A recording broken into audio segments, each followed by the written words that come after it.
कडू शेतकऱ्यांच्या मागण्या घेऊन आपल्या आंदोलनावरती अजूनही ठाम असल्याचं चित्र पाहायला मिळतंय। बच्चू कडू मागे हटत नाहीयेत, आंदोलनकर्ते मागे हटत नाहीयेत।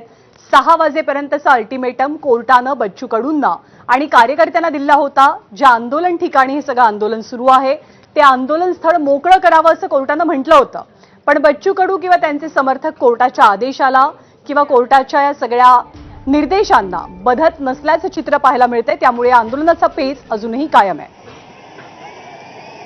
बच्चू कडूंनी काही वेळापूर्वीच संबोधित केलं कार्यकर्त्यांना आणि कोर्टाचा अपमान करायचा नसून आमची सगळ्यांची व्यवस्था तुरुंगात करावी अशी मागणी करताना आपण आंदोलनावरती ठाम आहोत ही भूमिका त्यांनी स्पष्ट केली।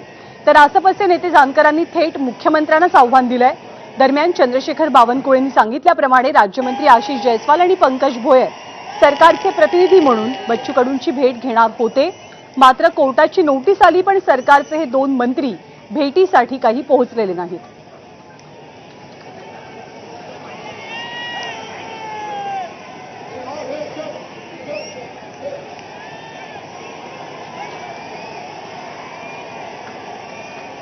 तिथं जायला तयार आहे, पण व्यवस्था तुम्हाला जेलाची करावी लागल।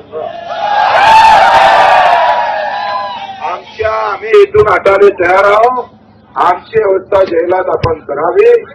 न्यायालयाच्या म्हणण्यानुसार आम्ही हे जेल भरो आंदोलन करायला तयार आहे किंवा इथून हटायला तयार आहे, पण पोलिसांनी आम्हाला इथून कोर्ट न्यायालयाच्या जेलात नेण्याची व्यवस्था करावी। बरोबर आहे ना?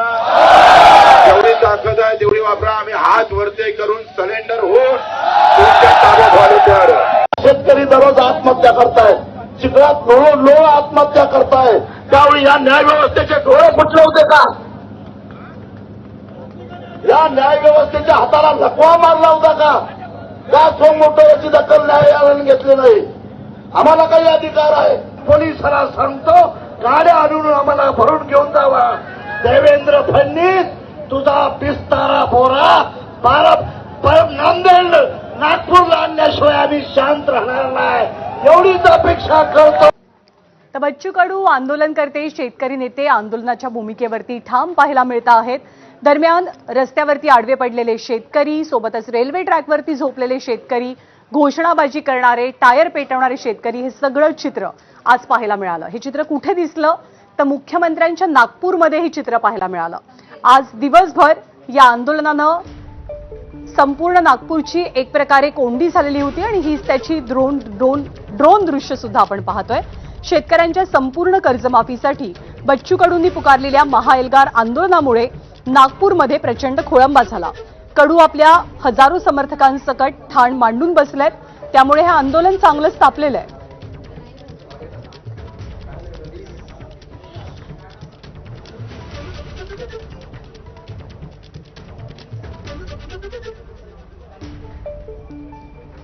तर या सगळ्या आंदोलनामुळे सगळ्यात मोठी अडचण जर कुणाची झाली तर ती महामार्गाने प्रवास करणाऱ्या जनतेची। कारण बच्चू कडू त्यांचे समर्थक हे थेट महामार्गावरती उतरलेले होते। कुठे कुठे टायर पेटवून निषेध व्यक्त करण्यात आला। आपल्या मागण्यांसाठी आंदोलनकर्ते आक्रमक झालेले होते।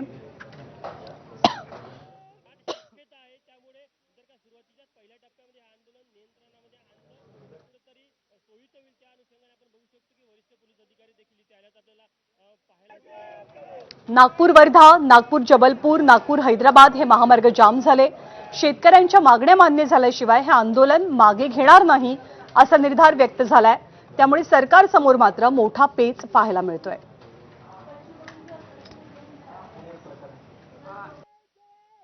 जेथपर्यंत आम्हाला बच्चू भाऊ सोबत आम्ही आहोत, जेथपर्यंत आमच्या मागण्या पूर्ण होणार नाही कर्जमाफीच्या, तेथपर्यंत आम्ही मागे हटणार नाही आणि इथून निघणार पण नाही। जोपर्यंत आदेश येणार नाही तोपर्यंत हटणार नाही। बच्चू कडू निर्णय घेतील। बच्चू कडू निर्णय। आम्ही या आंदोलनात दिनांक 27 पासून बच्चू भाऊ सोबत आहोत आणि आमच्या ज्या मागण्या आहेत 20 मागण्या आम्ही त्यांच्या समोर ठेवलेल्या आहेत आणि त्या 20 मागण्या जोपर्यंत ते पूर्ण करत नाहीत तोपर्यंत आम्ही इथून हलणार नाही। मग सरकारने यावर सकारात्मक निर्णय घ्यावा अशी आमची अपेक्षा आहे। तर बच्चू कडूंच्या आंदोलनामुळे नागपूरचे रस्ते असतील, महामार्ग असतील, रेल्वे ट्रॅक असतील, सगळीकडे एक प्रकारे कोंडी झाल्याचं चित्र पाहायला मिळालं आणि या कोंडीचा आणि या आंदोलनाचा सर्वात मोठा फटका बसला तो सर्वसामान्यांना। जे कोंडीमध्ये काही रुग्ण सुद्धा अडकून पडलेले, काही नागरिकांना आपली वाहनं रस्त्यातच सोडावी लागली, पायी पायी आपलं इच्छित स्थळ गाठावं लागलं. आणि इतकंच नाही तर शहर आणि आजूबाजूच्या परिसरातल्या पेट्रोल पंपांना सुद्धा मोठा फटका बसला.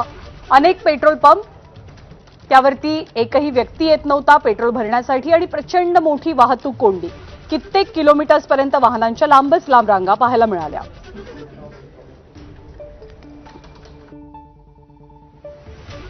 तुम्ही हे सोबत जे आहे ते कोण आहे, कुठे घेऊन चालले त्यांना? कॅन्सर हॉस्पिटल आहे, सासरे आहेत माझ्यावाले. उशीर झाला रुग्णालयापासून. उशिरा झाला.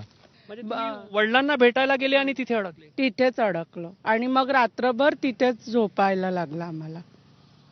तर तुम्हाला माहित नव्हतं की असं आंदोलन आहे आणि परत येताना काही आयडिया नव्हती दादा. आम्ही बाबांच्याच टेन्शन मध्ये होतो. त्यांच्या जी बायपास झाली ना, थोडं क्रिटिकल होतं, तर त्याच टेन्शन मध्ये होतो. 2-3 पेट्रोल पंप बंद आहेत का? बंद म्हणजे पेट्रोल नाही. हा.